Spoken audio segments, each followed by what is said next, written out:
உங்க பேர் என்னது? என் பேர் குணசேகரி. செவ்வாப்பேட்டிலேருந்து வரேங்க மேம். நான் சரி.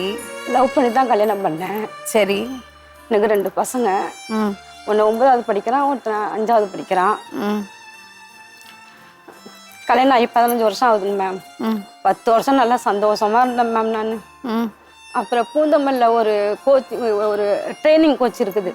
ம். அங்கே படிக்க போகிறேன்ட்டு போனார் இவர். உங்க ஹஸ்பண்டா? ஆமாங்க மேம். படிக்க போகிறேன்ட்டு போகவும் இவங்க என்ன பண்ணிட்டாங்க, இவங்க 2 பேரும் நான் நினச்சி இப்படி க்ளோஸாக தான், ரொம்ப ஃப்ரெண்டாக தான் பழகுறாங்க. யார் அது? ஒரு லேடிங்க மேம். அவங்களும் கோச்சிங்க்கு போனாங்களா? அவங்களும் போனாங்க, அந்த கோச்சுக்கு போனாங்க. அவங்கள உங்களுக்கு தெரியுமா? இல்லை, இவர்னால தான் எனக்கு அந்த பொண்ணு தெரியும். ம். இதுக்குள்ளே எனக்கு தெரியாது. ம். 2 பேரும் க்ளோஸாக இருக்கவும் நான் நினச்சேன் ஃப்ரெண்டாக தான் பழகுறாங்கன்னு நான் இருந்தேன், யதார்த்தமாக இருந்தேன் மேம். நான் க்ளோஸாக போகிறாங்கன்னா என்ன பண்ணாங்க அவங்க? அவங்க 2 பேரும் சேர்ந்து இப்போ பஸ்ஸில் போகும்போது 2 பேரும் சேர்ந்து ஒரே சீட்டில் உட்காந்து போகிறது, ம்.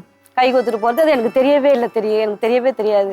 ம். சும்மா தான் போகிறாங்கன்னு நினச்சி நான் யதார்த்தமாக இருந்தேன் மேம். அவள் எங்கள் வீட்டுக்கு வருவா, நான் அவங்க வீட்டுக்கு போவேன், எல்லாமே பண்ணியிருக்கோம். அந்த சாப்பாடு செஞ்சு அவளுக்கு கொடுப்பேன், அதே போல் அவளும் சாப்பாடு செஞ்சு எங்கள் வீட்டுக்கு கொடுப்பா. பக்கத்தில் தான் இருக்காங்க? பக்கத்தில் இல்லை, மோசூர் அவங்க ஊர் மேம்.